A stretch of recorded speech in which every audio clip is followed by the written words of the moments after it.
लाल एवं पीला मिट्टी को। आखिर लाल और पीला मिट्टी होता क्या है?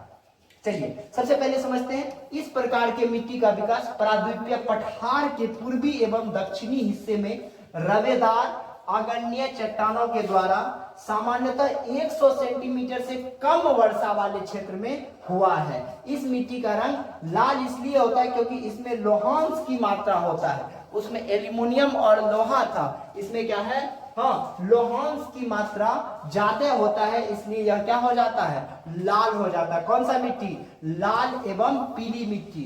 ठीक है, इसका जो निर्माण हुआ था प्रायद्वीपीय पठार के पूर्वी एवं दक्षिणी हिस्से में हुआ था। प्रायद्वीपीय पठार के दक्षिणी हिस्से में हुआ था। ठीक है, लोहांश की मात्रा ज्यादा होने के कारण यह मिट्टी लाल दिखता है। दूसरा बात देखिए, इसका विस्तार भारत के कुल कृषि भूमि का 7.2 करोड़ हेक्टेयर पे होता है। 7.2 करोड़ हेक्टेयर भूमि पर लाल मिट्टी यानी कि पीली मिट्टी का विस्तार है।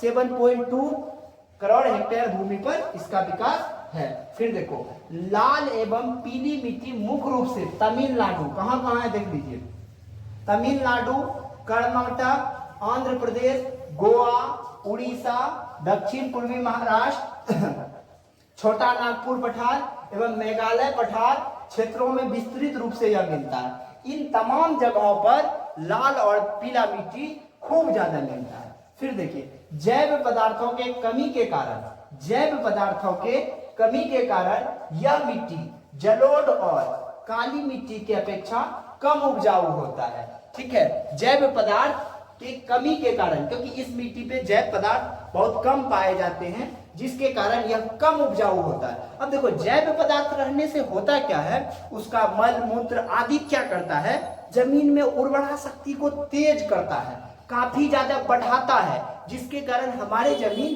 काफी उपजाऊ होते हैं। जैसे प्राचीन समय में, आज से विगत 15-20 साल पहले हमारे पूर्वज यूरिया पोटास का प्रयोग नहीं करते थे। वे जैव पदार्थ के मतलब जीवों के मल मूत्र आदि को क्या करते थे, खेतों में डाल करके उसी का उपयोग करते थे। समझ में आया? और फसलों का अच्छा खासा उत्पादन लेते थे वो। समझ में आ गया कि नहीं गया? और उसमें कोई बीमारी नहीं था, कोई रोग नहीं था, कोई कीटाणु जीवाणु नहीं था। आज फसल तो बहुत ले रहे हैं, लेकिन इतना जीवाणु कीटाणु ये सब ले रहे हैं जिसका चर्चा नहीं है मेरे पास, है ना। इसलिए यह मिट्टी में जैव मात्रा न होने के कारण उपजाऊ का क्या था, कम था। इस मिट्टी में उर्वरक और सिंचाई की व्यवस्था कर चावल, ज्वार, बाजरा, मक्का, मूंगफली, तंबाकू और फलों का उत्पादन किया जाता है। तो पता चल गया ना, लाल एवं पीली मिट्टी में क्या क्या उपजाया जाएगा, तो चावल, ज्वार, बाजरा, मक्का, मूंगफली, तंबाकू। उसमें भी सिंचाई की व्यवस्था करना पड़ेगा। समझ में आ गया कि नहीं? पानी उनी का व्यवस्था अच्छा से करना पड़ेगा, तब जाकर के होगा। समझ में आया?